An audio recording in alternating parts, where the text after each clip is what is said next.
Good morning. If you were Joe Biden, wouldn't you get out of town as quick as possible after these midterms?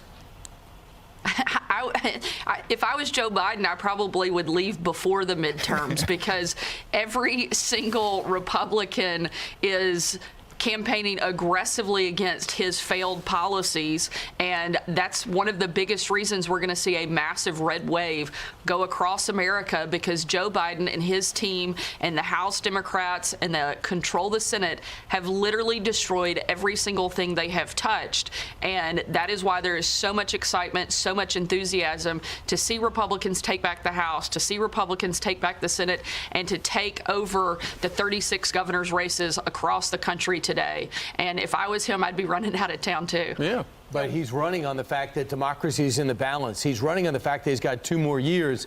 He wants to say, I'm still in charge. You might say he doesn't like the message, but as a president, and you know, press secretary, you're a press secretary, isn't it important for him to address the American people, to digest an election that he says people have a heart that we must all accept? Absolutely. You know, the fact that he is already setting the expectation that he won't talk to the press, I think tells us everything we need to know about what we can expect to happen today. I think we are going to see Republicans reject Biden and their policies aggressively at the ballot box by putting Republicans back in control. People are sick and tired of the out-of-control inflation, the crime that is ravaging our cities, the open border policy of this administration, and Democrat governors and mayors across the country have allowed these things to happen. And people are clearly rejecting that, and that's why I think it's going to be a really incredible day for Republicans coast to coast. Yeah, I mean, during an election cycle, it really depends on what the issues are that are most important to the country, and whichever party is focusing more on those issues, they're the ones that are usually going to win. The issues now, when you ask people, it's inflation, it's the economy, and it's crime. Those are the top issues that generally resonate with the voter. So your dad was on Fox and Friends first earlier this morning. He was addressing that and talking about the Democrats and their message. Listen to this. The Democrats have not given any reason for people to go and pull the lever for them. They just haven't.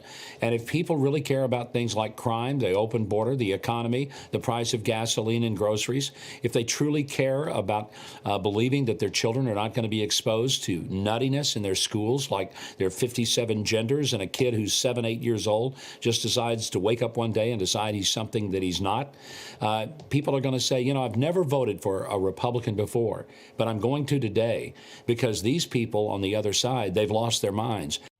We're seeing that a lot in New York because crime has gotten so out of control that a lot of Democrats in the city are going to be voting for Lee Zeldin. What do you think? I think he's exactly right. You know, it's kind of nice to have a dad to be my warm-up act, both on TV this morning and in the governor's office. He, in my opinion, is the best governor Arkansas has ever had, one of the best governors our country has ever had. And I tell him all the time I look forward to taking that title away from him. And no one has been more supportive than he has in that process. But I think he's exactly right that people, the Democrats have not given the people of this country a reason to vote for them. I think Lee Zeldin is in a great position. The fact that we are talking about a Republican winning in New York, talking about a Republican winning in places like Oregon, that is because the Democrats have failed at every level, from the White House down to state houses and cities. And Republicans are talking about the things that really impact every person around the country, and we're going to see a huge red wave tonight. And this win would be very special for you and your family. Have you put it in perspective yet? Or it would be historic. She would be the first woman ever elected governor in Arkansas.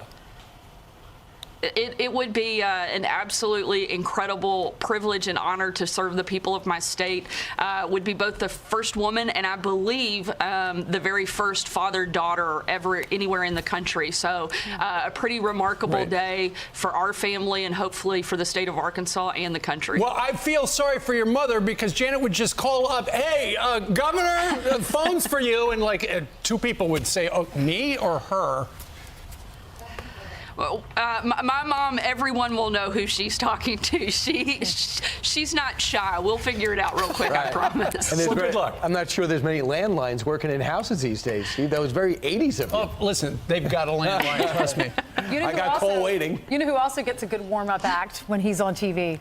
Is your son, Peter Ducey. He does indeed. Steve will kick off the show, and then we toss out to him, so he knows all about it. He's a long way from home today. Sarah, thank you very much. Good luck. Thanks, Sarah. We wish you the best. God bless you. Thank you. Thanks You so bet. much. Thank you.